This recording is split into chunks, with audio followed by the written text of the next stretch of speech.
last time on Spyro the Dragon. Welcome to Magic Crafters. I want you to release the dragons, reclaim our treasure, and recover the eggs from those pesky blue thieves. And so, having completed more than half the game already, we are finally ready to continue on with our adventure as we set forth for Beastmakers.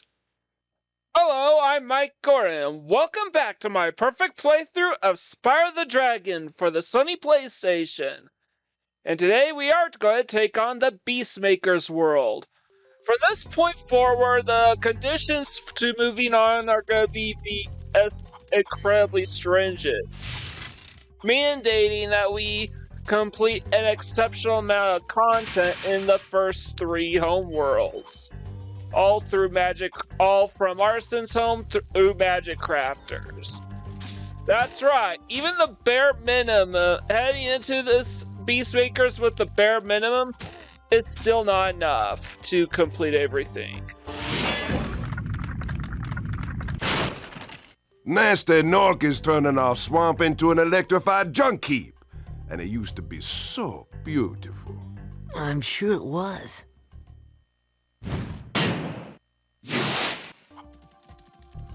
And in fact, the leader of the dragons, Bruno, as well as the other leaders of the dragons, will not be providing any more hints on how to move on to the next world going forward. But I'll tell you straight up, it's 50 dragons. Now, fortunately, if you were to 100% everything, that just means you just have to 100% this world and one other world. Specifically, the first realm that we just passed up. Right now, I'm just going to take out these enemies first. Spyro, it's great to see you, but I've got to go. Okay, that is like the most random shit ever. It's like the funniest "thank you for releasing me" comment you could come up with. It's like, it's great to see, but I gotta go. It's just as useless as "thank you for releasing me," but because it's such a unique take on the line that it's kind of memorable in a way.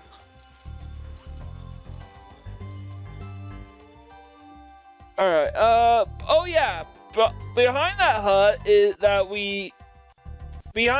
right there is an enemy that we need to watch out for, but not while we're inside, of course. We can claim these treasures to our heart's desire, but you can hear the honking.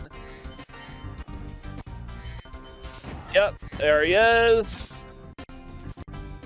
If you don't anticipate, he'll punish you real bad, and you'll probably fall into the swamp waters.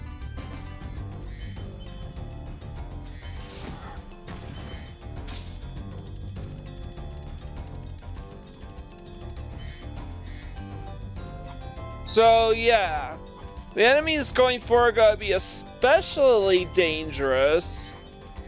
There's going to be toxic water pretty much as a constant threat throughout our entire visit. Except for one level where falling to your death is the dangerous culprit.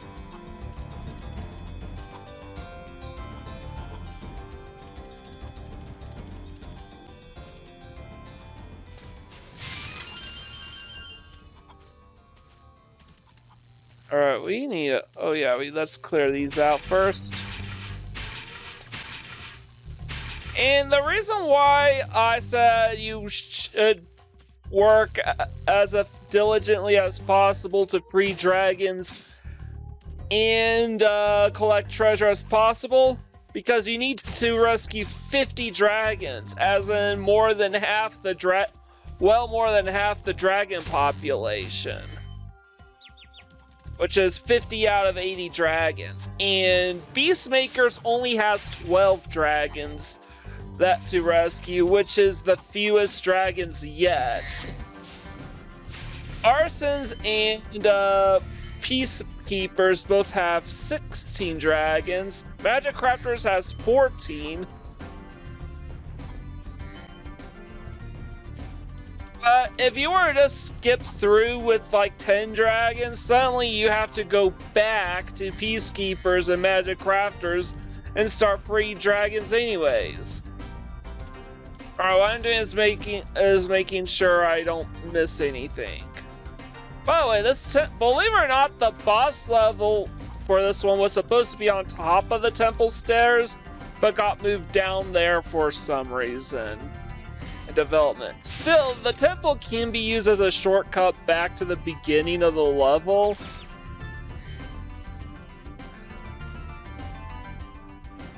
If you so choose to use it that way. Anyways, I gotta go collect a feeder, and I think we've 100% just about everything. Oh, I'm missing some. Okay. So it turns out, oh yeah, I forgot. I need to open up that treasure chest. Good thing I checked, which is why I check the inventory screen often. And now we 100% this level. Interestingly enough, you will still be getting a lot of treasure going forward. And the treasure conditions aren't quite as stringent as the dragon mandate, where even if you are 100% everything up to this point, you still need to rescue an additional 2 dragons and beast makers in order to move on. So, first world is Terrace Village, which does have exactly 2 dragons, so at this stage, all I have to do is 100% this level, and we'd be ready to move on. But this is a perfect playthrough, which means we are going to 100% everything in Beastmakers. Now, these enemies, they react really fast, so you gotta hit them before they hit you. And it's even worse than Reignite Trilogy, as their timing is super instantaneous, and they have ridiculously long noticing ranges. Like, the big guys will not hesitate for a second. They'll attack you straight up the second they notice you. Whereas in the original game, there's always some sort of build-up.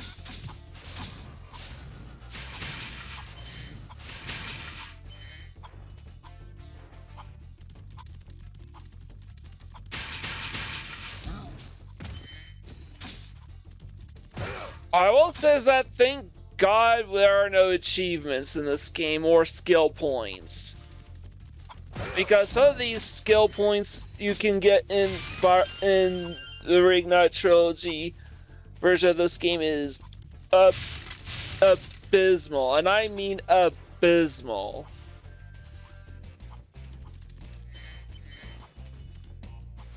So I just want to make sure I get everything here.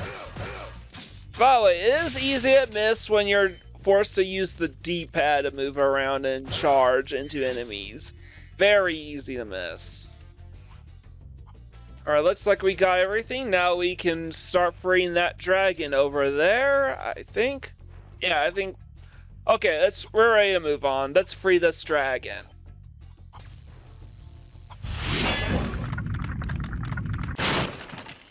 Watch out, Spyro. The Norks in these parts have discovered the power of electricity, and it really stings.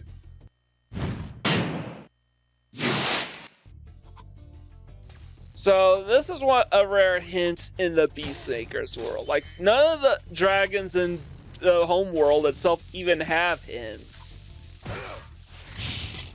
It's like one of them complain about how the Norks had ruined their beautiful swamp. And the other was like, it's great to see, but I gotta go. But they worry about the electricity, and it's tricky to deal with. There is a skill point achievement in the Reignite Trilogy, and I think there's even trophies for not getting shocked at all in this level. But luckily, the OG Spyro on the PlayStation doesn't have skill points or achievements. Those got added into Reignited Trilogy. The first Spyro game to even incorporate skill points is Spyro 2, also for the PlayStation. Anyways, there's something about that dragon I want to notice. I'm gonna spare the HUD until I'm ready to, until after I rescue the dragon review.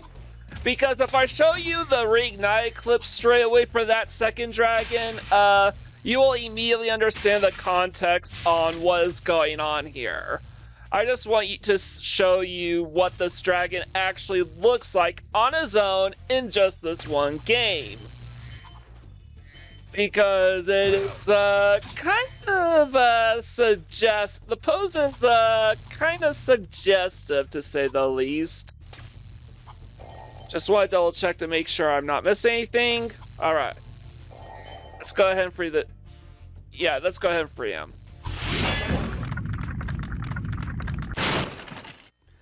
Good job, Spyro. One day you'll be able to tell all the dragons about your amazing adventures. Sure, but what I'd really like to do is get out of this swamp. That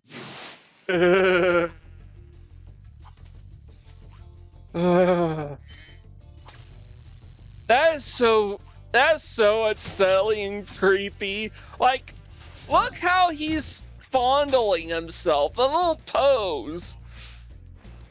Anyways, here's the reignited clip that I'm going to show you right here. So, yeah, the idea is that he's just very cavalier and casual. He's just lying down like a swamp bumpkin would.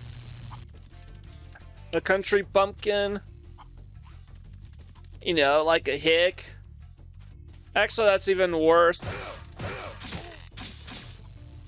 But because it's just 3-bit graphics, similar to those yellow monsters that look like they are flashing their penises in, what is the name of the world? In Alpine Ridge, those big yellow beasts in Alpine Ridge, they look like they flash their penises at you when they die.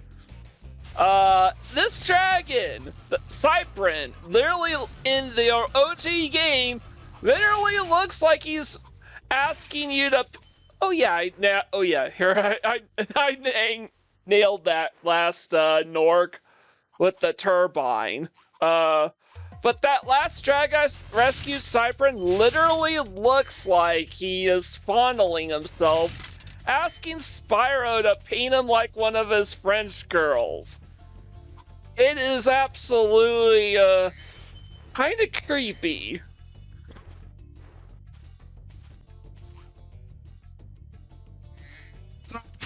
Well, something is the design factor here that will allow us to move on, but I still want to try collect everything.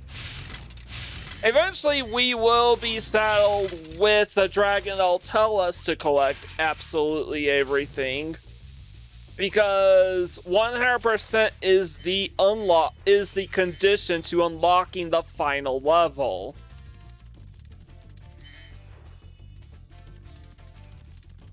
Terrace, I think we're about already there for.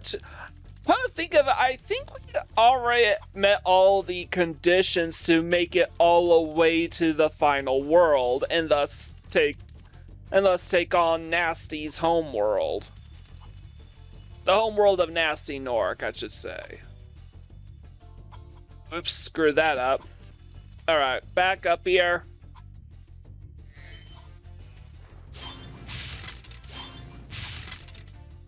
So, yeah.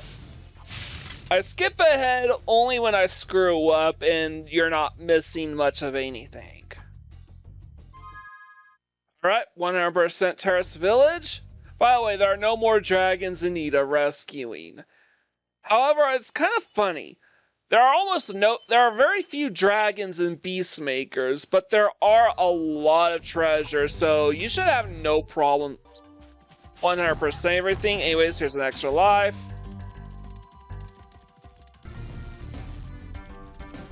Another extra life. hand these out like candy, I see. Unfortunately, there's also very few enemies in the Beastmaker's homeworld, so good luck farming extra lives. That was just really lucky. I decided to take on Wild Flight next because, well, it's technically the hardest flight level in the game in my opinion, but honestly, once you understand the physics, you know that just hovering around the surface allows you to speed up astronomically. Best part is I can do this without having to complain very effortlessly because I was so used to playing Wild Flight in Reignite Trilogy and dealing with the bonkers physics that basically causes Spyro to snap into the water and force me to wipe out if I'm just a bit or too close to him. For contrast, you can be right next to the water and not fall in unless you... And if you do, it is entirely on you. So yes. Constantly getting gimped by the physics in Spyro Reignite definitely helped me out here with the flight levels in this game.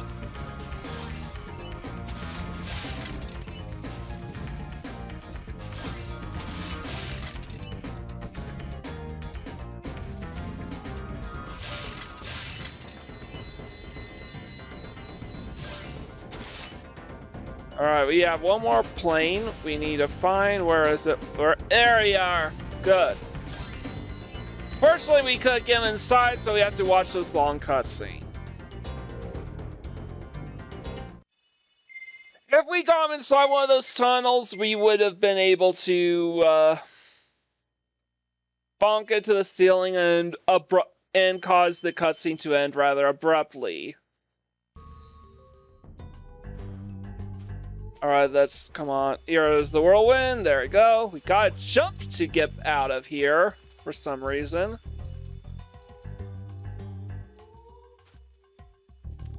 Alright, let's go ahead and sneak up on this warhog.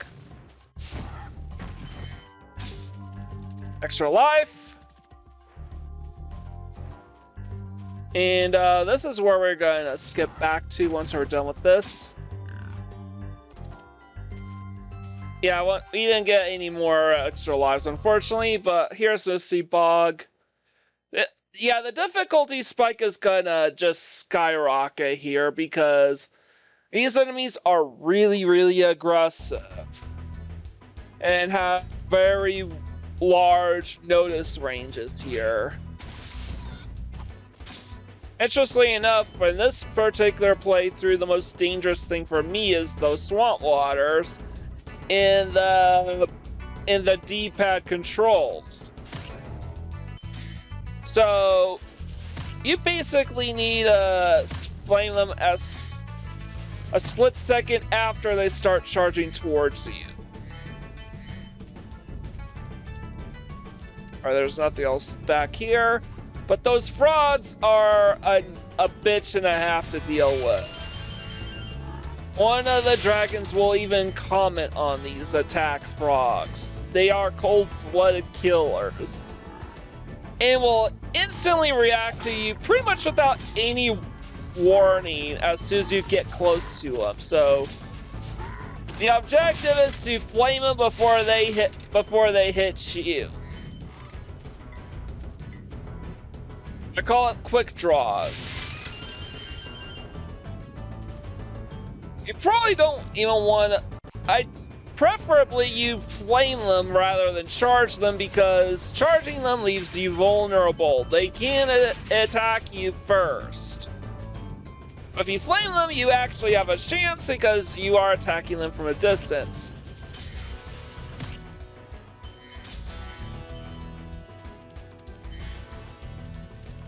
Nice, here's another dragon.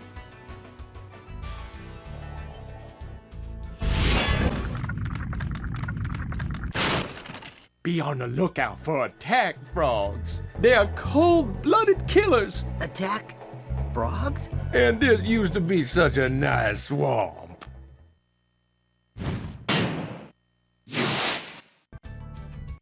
So yeah, that is literally what I just said, Roscoe. So from this moment forward, I'm basically gonna be saving my game in the worlds that I'm currently visiting because there's a very good chance of dying at least once here, and I don't want to have to lose any of my lives. I mentioned Beastmakers is a horrible world to try and farm extra lives in. I just got lucky after I completed Terrace Village to get 2 extra lives and enough orbs to get a 3rd one after completing Wild Flight. But yeah, Magic Crafters, this ain't it. Now, before I go down that tree trunk, I want to go through. You want to jump over here.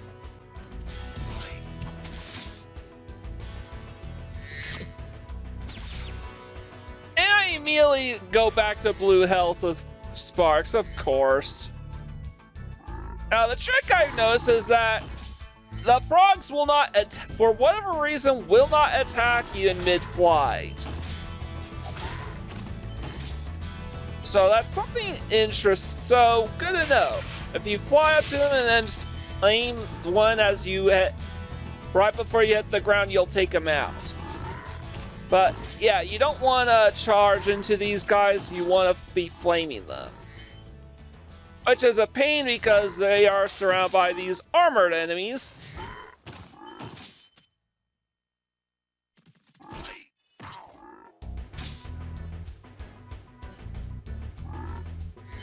Alright, what do we do? What do we do?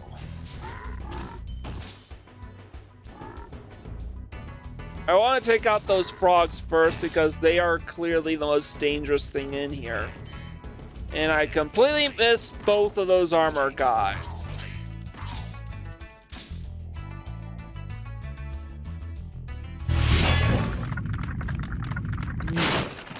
Thanks for releasing me.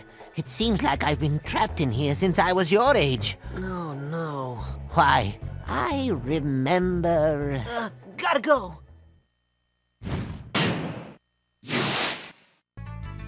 Yeah, gaming. Anyways, I'm saving my game again in case of emergencies. Honestly, it's amazing I made through that entire room without getting hit once. That basically never happens. And no, I'm not exactly crediting my experiences with Reignite Trilogy, because Reignite Trilogy actually tones down the difficulty in some places. Particularly with the enemies in question. It's also a lot easier to get extra lives in Reignite Trilogy, since every 10 fodders will produce a blue butterfly that will get you an extra life. That's not a feature that would be included until Spyro 2, by the way, so no, it's not like I can farm the feeders in the Beastmaker in any of the worlds for extra lives. Anyways, this room is nowhere near as imposing as the frog room. Obviously, because these plant-based enemies take a bit of time to react to. Anyways, here's our next dragon. Thank you for releasing me. Shockingly, this is the only dragon in Beastmakers that actually says those lines. Probably because the other dragon that says nothing of use actually says, "It's great to see you, but I gotta go." So it's kind of amazing they only say thank you for releasing me one time this entire world. This is at a point where they're basically running out of things to say that are of any use to us.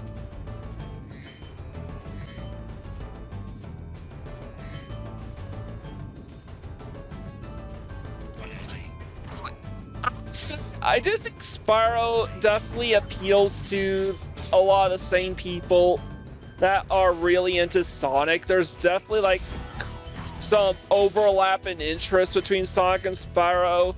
Pretty much the one defining difference between Sonic and Spyro is that number one, Sonic is typically aimed for older audiences and has a higher difficulty ceiling than Spyro does. Number two is that Spyro the Dragon himself is a kid. He's just a little hatchling, whereas Sonic is a rebellious teenager.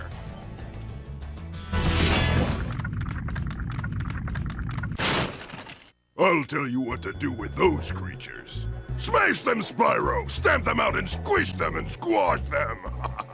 How about charge them and flame them? We are dragons after all.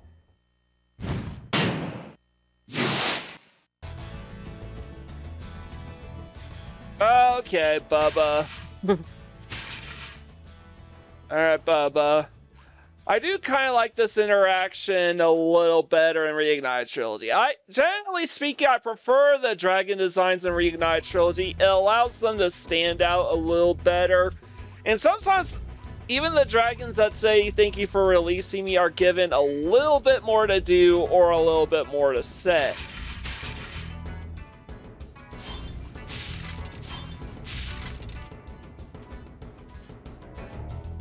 So, this is basically the method in which I complete this world. Oh, come on. Honestly, I think I'm just worried that I'm gonna break my PS1 controller if I press the jump button too aggressively. I am a little worried about playing Crash Bandicoot Warped. Well, I would say that, but truth be told, yeah. I'm just gonna say I'm a little worried about Crash Bandicoot Warped. I might break my controller with that game. I might have another PlayStation game in the works for 12 Games of Christmas. Besides Tekken 2, obviously. Tekken 2 and Crash Warped are far more action intensive, so I'm a little worried with those two games. Not so much the two mystery games I have. Hey look, an extra life? Oh shit, come on. I need to recover my health and pick up this one up. Alright, we are all good here for enemies and lives. Didn't get enough for the dragon orbs or anything like that, but we are heading off to our next level, and surprisingly enough, our third death in the run. I don't die a fourth time, I don't think.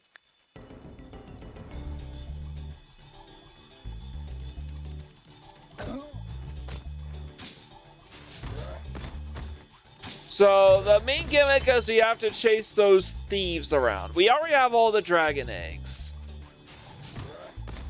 in the game, so those thieves are instead gonna will be dropping something else of interest to us. But the main objective is to chase them through the track so we could figure out where to go.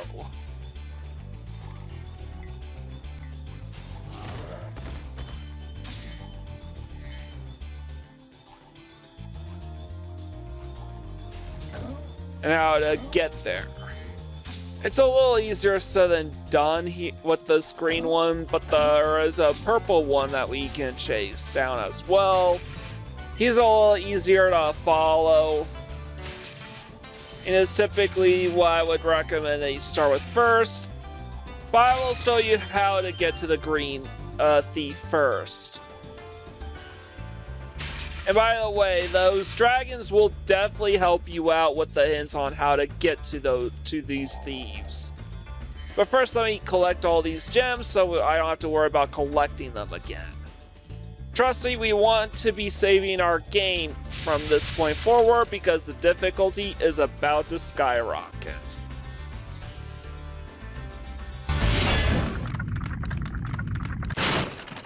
Greetings, Spyro. For an amazing tour of the treetops, Don't just stop at one supercharge.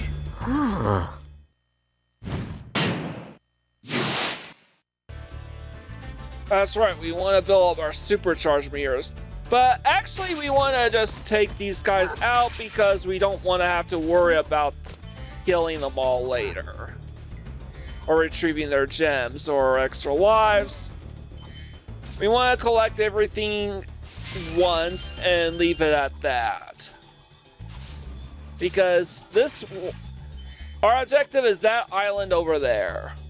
We want to get over there somehow.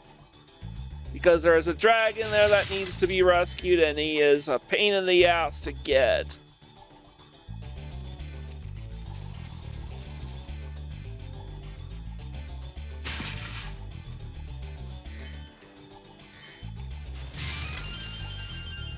Best part is if I do screw up, there's a chance I can farm for extra lives every time I fuck up.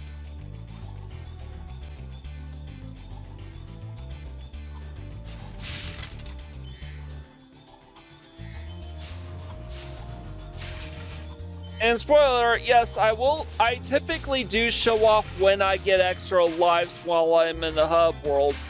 But in the, when I'm supposed to be farming for extra lives. But in the middle of levels, this sort of breaks up the action too unnecessarily and can be a little too confusing as well. So understand that if I screw up, I'm not going to show off me gain all the extra farming for all the orbs and extra lives from the different enemies in these individual worlds. Just the home worlds. But yeah, if I do screw up, I will be gain all the extra lives. Actually, I forgot what I was talking about before I...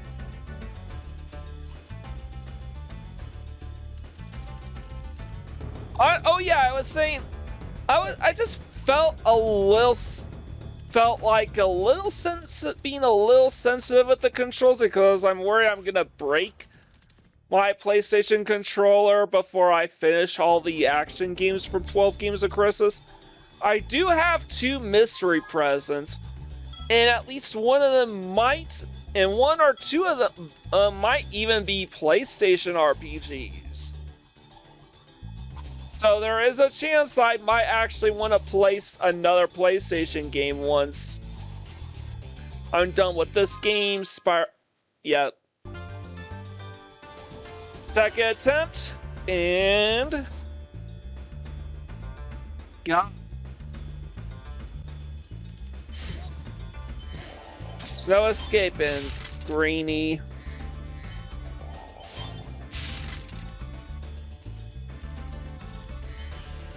Alright, got everything? That was quite a ride, Spyro. You've learned a lot since you were a young glider. Yeah, well, you could have found an easier spot to get stuck. I like he just shrugs off like, that's too bad, it is what it is. Yeah, I actually remember thinking the same way, Spyro, when I first made it here. Try and figure out all the keys to what are saying this game, and look at extra life.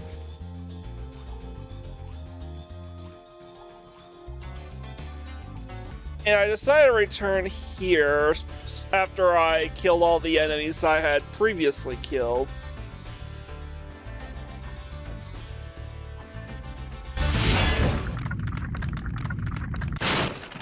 Spyro, if you jump at the end of a supercharge ramp, you can really go far. I'm all over it. Also a highly important hint to pick up too, if you hadn't figured that out in the high cave, while exploring the high caves or Wizard's Peak. Another tip, you can't technically intercept that red thief. He's not purple, he's red. Before he gets to the island, but we still need to get to that island regardless. So if I fail to nab this thief, I will opt instead to just chase him down.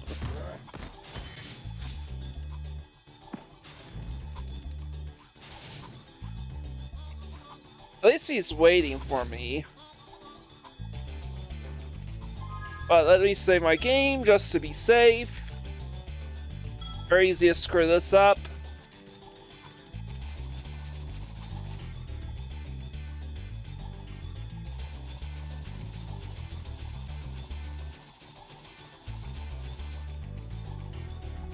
So yeah, by following the red thief, we can actually make it here.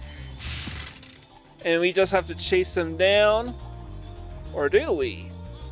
There's a turbine here. We can meet. It's not gonna be easy, but I think I can hit him with the turbine. Yes, we could. Barely. We were barely able to hit that with the turbine.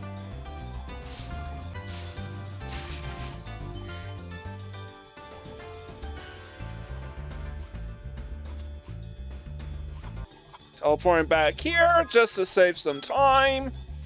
You know, you saw me make it back here the hard way before, so this is the last chest we need to get. And just like that, we've 100% treetops. All we have left now is the boss level.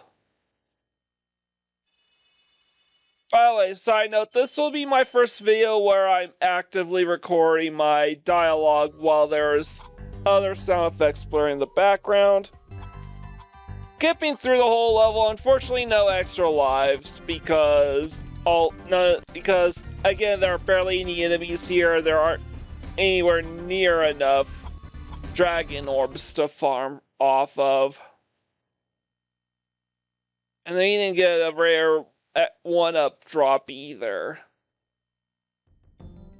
So Metalhead is definitely the hardest boss level yet. Basically, you wanna watch out for those enemies that try to throw those metal guys at you, as this will set you up for the upcoming boss at hand, Metalhead.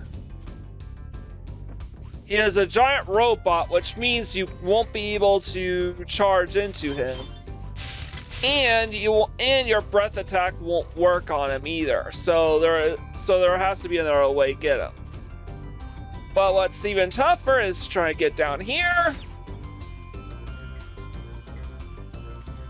Actually made that wide.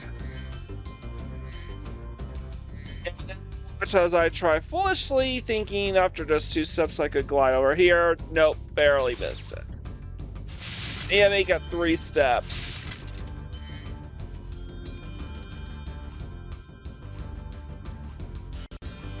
Now, keep in mind that up to this point, we haven't seen any feeders anywhere in any of the boss levels, so if that power continues with this level as well, we are... How do we get that green gem? That was weird. Which means if my suspicions is correct, this pattern is likely going to continue. Would likely continue on here as well, which means we can only take 1 more hit before we die. Unless this is an exception to this rule.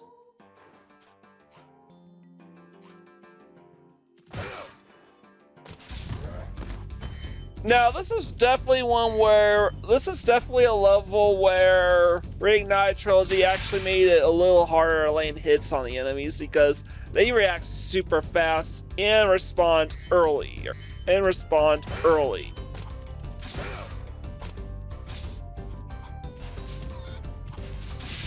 Okay, we actually do. Oh yeah, there is feeder here. So yeah. Believe it or not, probably because the difficulty is about to spike up with these layer levels, Insomniac is actually now starting to get a little generous by employing feeder into the later boss levels. Only in Metalhead and the next boss level. Everyone else, including the final boss, has 0 feeder.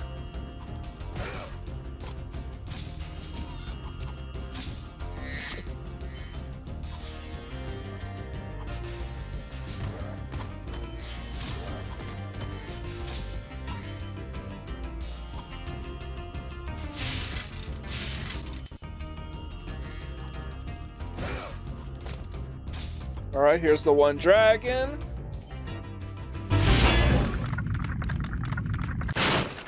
This big robot is all charged up to meet you. Attacking the power pole should disrupt its power supply. Yeah, that is the key to defeating this boss.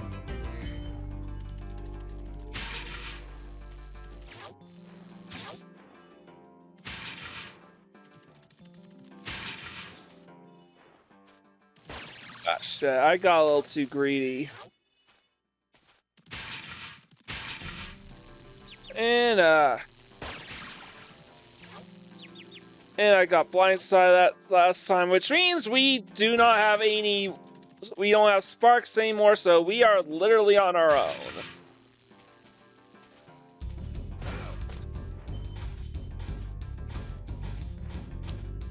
By on our own, it's not just one hit and we're dead. We have to pick up the gems ourselves now.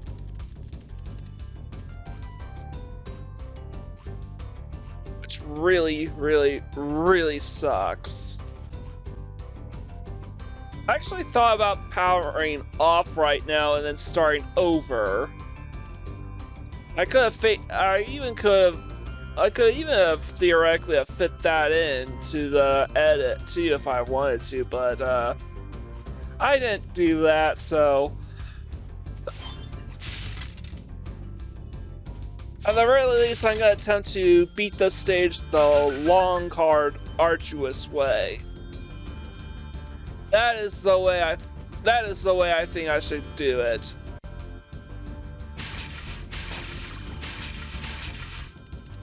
Alright, so far so good. Getting super lucky with the RNG here. Alright. It might be a little safer just to let him take care of these poles.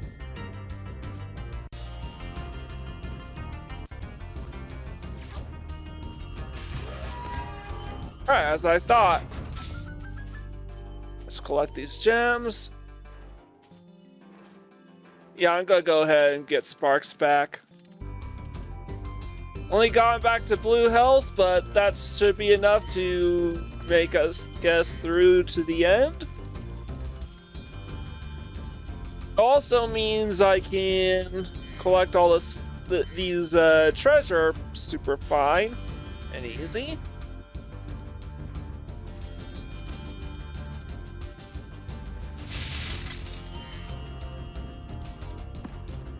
Just 5 more gems left to pick up, and they are on the other side of this platform. This is gonna be super tedious. I hate gliding to this platform.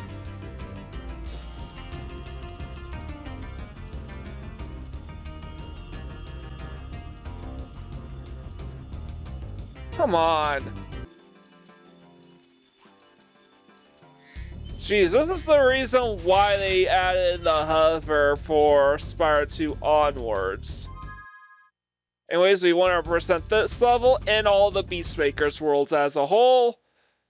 With all that done, I think we are now ready to move on to the next world.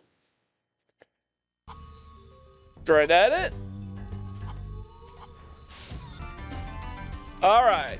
We are ready now, so if you like this video, please leave a like, comment, share, and subscribe to my channel. I greatly appreciate it. With all the way, I feel much better now that so many dragons have been rescued. Jump in the balloon and I'll show you the Dreamweaver's world. This is Mike Gorin, sign out.